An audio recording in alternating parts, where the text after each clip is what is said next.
Alors attendez, on a un auditeur qui attend depuis un petit moment. On a Eric en ligne au 0826 300 300. Bonjour Eric. Bonjour à tout le plateau.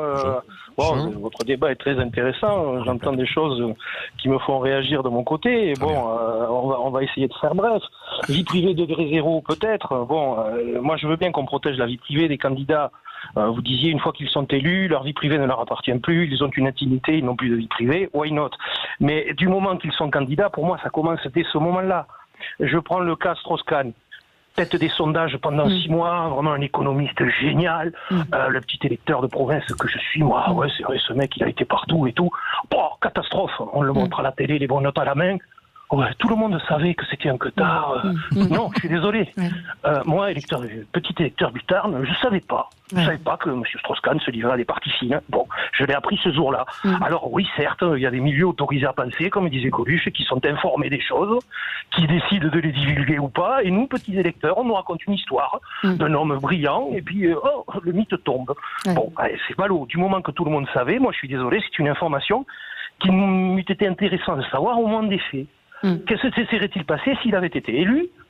Que l'affaire se passe une fois qu'il est élu, alors on l'aurait étouffé, parce que bon, forcément, un homme d'État avec les moyens qu'il a, on l'aurait étouffé, mais ça faisait un moyen de pression pour des puissances étrangères, de dire attention, monsieur Strauss-Kahn, on va vendre le dossier. Donc à partir de là, comment sommes-nous nous gouverner?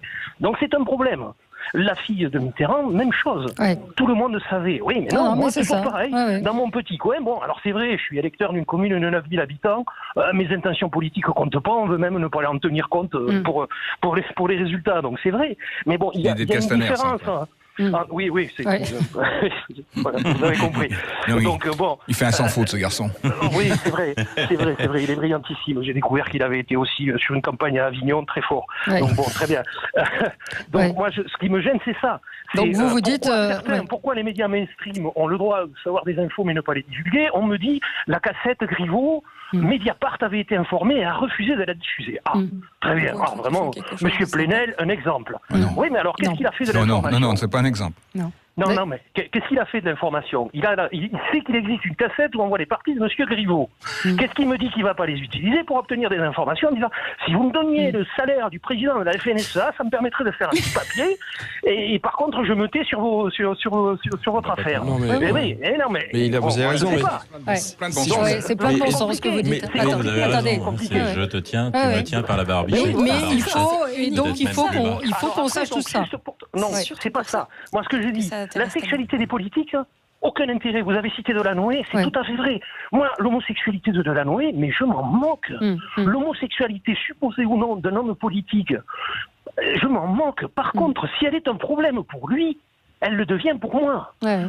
Prenons le cas hypothétique d'un candidat à une présidence qui serait homosexuel mais qui le cacherait, qui vivrait en couple pour faire croire qu'il est hétéro. Que des milieux sachent qu'il est effectivement homosexuel. L'autre président a dit la Russie fait des pressions sur les campagnes. Alors quid? Les Russes savent que cet homme est homosexuel, mais en fait il vit avec une femme pour faire parade. Donc, je vais intervenir en Syrie. Attention, si vous me contrez, je vais sortir les photos. Oui, ça les met à la merci. Moi, j'ai voté pour lui, j'ai voté pour un homme, mais en fait, c'est pas l'homme pour lequel j'ai voté. C'est un problème. C'est un problème. Donc, moi, je veux bien la protection de la vie privée, c'est important. Et pour nous, petits citoyens, et pour eux. Mais là, ce sont des implications importantes. Qui ont des conséquences. On peut pas cacher. Alors, peut-être dans les années 80, on pouvait cacher sa fille, sans doute. Mais sans doute. En 2020, en 2020, c'est plus possible. C'est compliqué. Merci. Griveaux, bon, moi, je sais pas, Griveaux, il est gentil, mais enfin, la vidéo, c'est lui qui l'a fait. J'ai une fille adolescente, je lui dis, mais même si on te demande de faire une photo, tes copains, ton amoureux du jour, ce sera peut-être pas ton amoureux de dans 10 ans, et tu sais pas ce qu'il en fera. Donc, surtout, jamais. Alors, c'est triste, parce qu'on peut plus avoir confiance, c'est horrible de parler à ces enfants comme ça, les amours d'adolescence, c'est le plus beau. Mais tu te dis, non, tu peux pas faire confiance, parce que si ça casse, tu peux le reprendre derrière. Et c'est triste, mais alors que Griveaux ne le sache pas, bon, écoutez, c'est triste pour lui. Merci.